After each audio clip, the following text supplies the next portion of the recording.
We are here to listen to the speakers. We are here also to hear you out in terms of what campaign or strategies we need to do after we understand the issue or need clarifications. But one point, very brief point I want to make. Enough is enough.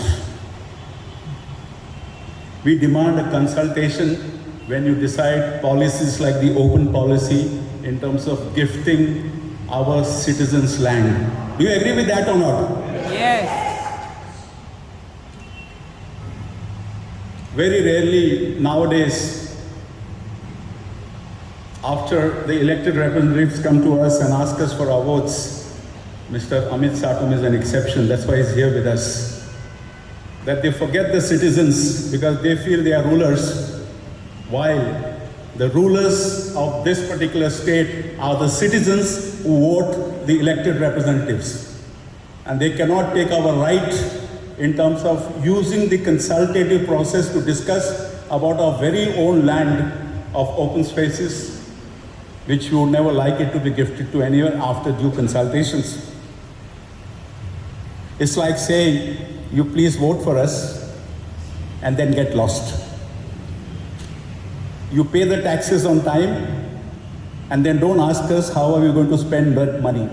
I think this is not acceptable in today's times. And as citizens, I think collectively, we are very powerful to raise our voices to stop this nonsense that is happening on the issue of consultative status on the rights that basically affect us. So having said that, enough is enough, this must stop. And let's hear the speakers now in terms of their thoughts on this very important subject, which many of us have missed out. And thank you once again. And as Vinod said, we reiterate that Bombay Catholic Sabha will support any civic and other initiatives for the common good, right, true and true. Thank you. May I request, Mr. Mahesh Jagare, you are the opening batsman. So please.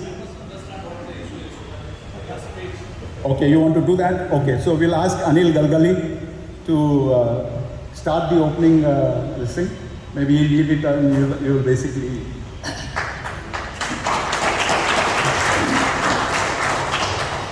सभी को नमस्कार। सबसे पहले Bombay Catholic सभा द्वारा आज जिस तरह से इस पहल का आयोजन किया गया है, उसके लिए मैं बॉम्बे कैथलिक सभा के अध्यक्ष सभी पदाधिकारियों का आभार मानता हूँ। जिस तरह से मुंबई महानगर पालिका, सबसे पहले हमें जानने की कोशिश करनी चाहिए कि मुंबई महानगर पालिका के जो DCR, जो विकास नियंत्रण नियमावली के 1991 के तहत आज हमारे पास 1200 एकड़ के ज़मीन पर कुल मिलाकर 1068 RG-PG और ओपन स्पेसेस फिलहाल उपलब्ध है। मुझे याद है कि जब 2014-15 में इस तरह की पॉलिसी बनाई जा रही थी, तभी शैलेश जी और सभी के सहकार्य से उसका विरोध हुआ। उस वक्त जो देवेंद्र फडणवीस थे, उन्होंने इस पॉलिसी का विरोध सिर्फ नहीं किया बल्कि उस पॉलिसी को रोकने का काम किया।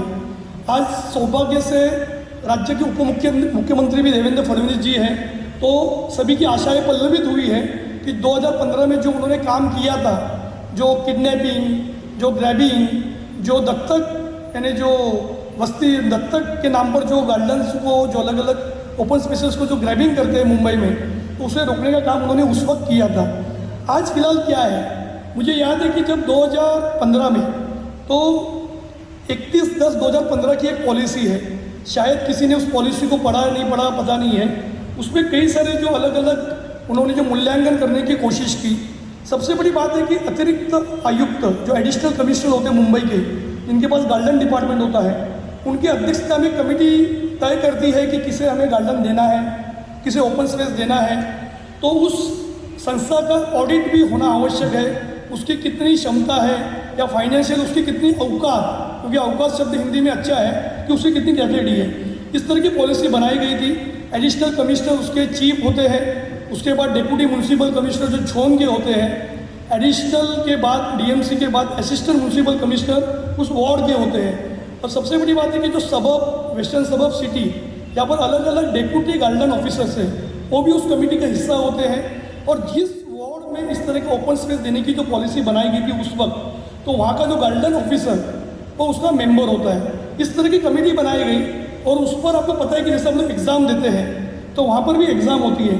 70 मार्क्स का एक एग्ज़ाम होता है जहाँ पर उनका अलग अलग इवैल्यूएशन किया जाता था और उसके बाद उसे देने की कोशिश होती थी। आज मुंबई में हम देखेंगे तो 1068 ऐसे ओपन स्पेसेस पीजी और आरजी है, उसमें अधिकांश जगह पर महानगर पालिका अच्छी तरह से मेंटेन कर रही है। कल ही अगर आपने अखबार में पढ़ा होगा, मुंबई महापालिका ने 138 करोड़ रुपीस का टेंडर निकालकर उसे मेंटेनेंस करने का काम दिया है। यानी कहीं ना कहीं तो जो हमारी पहल थी, जो कोशिश थी, थोड़ी सी हमें आंशिक जीत मिल चुकी है कि मुंबई महापालिका ने 138 करोड़ इतने पैसे मेंटेनेंस पर खर्चा करने का निर्णय लिया है। उसका टेंडर भी निकला है। कल सारे अखबारों में अगर आपने पढ़ा होगा तो खबर आई थी। उसमें दो महत्वपूर्ण है कि जो 5/12/2016 की जो पॉलिसी है जो मेंटेनेंस की, उसे भी हमें गौर करने की आवश्यकता है। वहाँ पर जो डेप्यूटी जो म्यूनसिपल कमिश्नर गार्डन ऑफिसर से उनकी कमेटी होती है, कहीं ना कहीं तो आज जिस तरह से ओपन स्पेसेस गार्डन मेंटेनेंस के नाम पर मेरे ख्याल से बम्बई में कुछ 25-30 लोग होंगे, ज़्यादा नहीं है, क्योंकि आज 1068 ओपन स्पेसेस म्यूनसिपालिटी के अधिकार में है और म्यूनसिपालिटी उसे मेंटेन करने की कोशिश कर रही है और आने वाले दिनों में उसे कोशिश करने वाली भी है। यानी कुछ 25-30 लोग ऐसे हैं जो रसूखदार लोग हैं, कुछ पॉलिटिशियंस हैं, कोई मेंबर ऑफ पार्लियामेंट होंगे, कोई एमएलए होंगे, कोई कॉर्पोरेटर होंगे, उनके लिए ये पॉलिसी बदलने की कोशिश हो रही है। हाल ही में मुख्यमंत्री जी ने एक बैठक ली, उसमें कई सारे लोग थे, उस बैठक में कई सारी चर्चाएँ हुई और आपको पता नहीं है कि मुंबई महापालिका के जो आयुक्त है शायद वो भी इस पॉलिसी को लेकर इतने उत्सुक नहीं है, मगर पॉलिटिकली प्रेशर होता है, दबाव होता है। 25-30 जो रसूखदार लोग, उनके लिए पॉलिसी बदलने की कोशिश हो रही है। मेरी कल ही कुछ अधिकारियों से बातचीत हुई कि जब से हमने चिट्ठी लिखी है, मीडिया ने खबरें प्रकाशित होने के बाद अभी एक कमेटी बनी है, म्यूनसिपालिटी ने कमेटी बनाई है कि हमें इस पॉलिसी को नया बदलने की आवश्यकता है या नहीं है। क्योंकि जो मौजूदा जो पॉलिसी है काफ़ी ताकतवर है, काफ़ी उस पर जो NGOs जो अलग अलग संस्थाओं के होते हैं उस पर नियंत्रण करने के लिए उन्होंने एक जो पॉलिसी बनाई है, मौजूदा पॉलिसी काफ़ी शक्तिशाली है। इसीलिए शायद पॉलिटिकल प्रेशर में उस पॉलिसी को बदलने की कोशिश हो रही है। तो निश्चित तौर पर ये पॉलिसी नहीं बदलेगी, उसके लिए हमें सबको मिलकर काम करना है। और 2-3 बातें अलग अलग है, जैसे कि उस पॉलिसी में एक महत्वपूर्ण एक उन्होंने नियम बनाया है कि जो भी गार्डन मेंटेन करेगा, जो भी पीजी और आरजी करेगा, उसे राइट टू इन्फॉर्मेशन के अंदर में एक जनसूचना अधिकारी की भी नियुक्ति करना है। लेकिन मुझे पता नहीं है कि कितने लोगों ने पब्लिक इन्फॉर्मेशन ऑफिसर अपने संस्थाओं में बनाए हैं। अगर आपको गार्डन चाहिए, आरजी चाहिए, पीजी चाहिए, तो you should appoint public information officer under the RTI act. मतलब कितना महानगर पालिका ने सोच समझ कर उस पॉलिसी को बनाया है, उसे भी हमें गौर करने की आवश्यकता है। लेकिन कुछ लोग इस तरह की बदलने की कोशिश कर रहे हैं। कई सारे संस्थाएं, सिर्फ मैं मुंबई महापालिका की बात नहीं कर रहा हूँ, MMRD है, म्हाडा, सिडको। आज देखिए कि MMRD का BKC में MC है, मुंबई क्रिकेट एसोसिएशन है। जब चुनाव होते हैं सभी राजनीतिक दल इकट्ठा होते हैं, चुनाव लड़ते हैं, चुनाव होने के बाद सब अपने अपने रास्ते निकल जाते हैं, मगर वहाँ पर जो गार्डन है, ओपन स्पेस है, वहाँ पर किसी भी आम आदमी को आज भी प्रवेश नहीं है। 15 से 25 लाख रुपए की मेंबरशिप ली जाती है।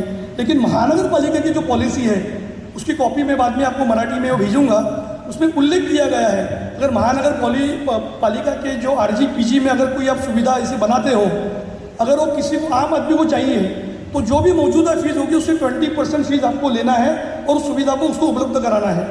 तो ऐसी सारी चीज़ें हैं। लेकिन आज जिस तरह से मुंबई महापालिका हो, MMRD हो, म्हाडा हो, सिडको हो, म्हाडा का MIG क्लब, म्हाडा का रंग शारदा, MMRD का MC है, हम लोग सिर्फ मुंबई महापालिका तक सीमित नहीं रहे, क्योंकि आज मुंबई में ऐसे कई सारे जो ओपन स्पेसेस RG PG को उन्होंने ग्रैब किया है। मैं आपको बताना चाहता हूँ कि मुंबई क्रिकेट एसोसिएशन वो हमारे एजुकेशन का प्लॉट था, मगर राजनीतिक लोगों ने उससे क्रिकेट को एजुकेशन बनाया और बाद में वो प्लॉट उन्होंने अलॉट किया। ये भी सबसे बड़ी ग्लैडिंग की स्टोरी है कि किस तरह से एक आरक्षण को जो मुंबई महानगर पालिका के भीतर जो अलग अलग जो नियमों के अंदर जो PG होते हैं, RG होते हैं, उसे बदलने की कोशिश होती है। कल ही मैंने एक फेसबुक में एक पोस्ट पढ़ा कि किस तरह से मनोहर जोशी मुख्यमंत्री थे, उन्होंने अपने दामाद के लिए जब आरक्षण को चेंज किया, हाईकोर्ट की फटकार के बाद उन्हें इस्तीफा देना पड़ा। मतलब सबसे बड़ा एग्जाम्पल मुंबई शहर में है। इसके बावजूद भी आज कुछ पॉलिटिशियंस, मैं सबका नाम नहीं ले रहा हूँ, कुछ लोग हैं जो इस तरह की ग्रैबिंग कर रहे हैं। उन्होंने बड़े बड़े वहाँ पर सेंटर बनाए हैं, क्लब बनाए हैं, हाउसेस बनाए हैं, और वहाँ पर क्या हो रहा है किसी को बताने की आवश्यकता नहीं है। तो हमें सबको मिलकर काम करना है। मैं कंटिन्यू अधिकारियों के संपर्क में हूँ। अभी तक गार्डन डिपार्टमेंट के पास इस तरह के बदलाव के लिए किसी भी तरह का प्रपोजल आया नहीं है। सिर्फ उन्होंने एक छोटी सी कमेटी बनाई है।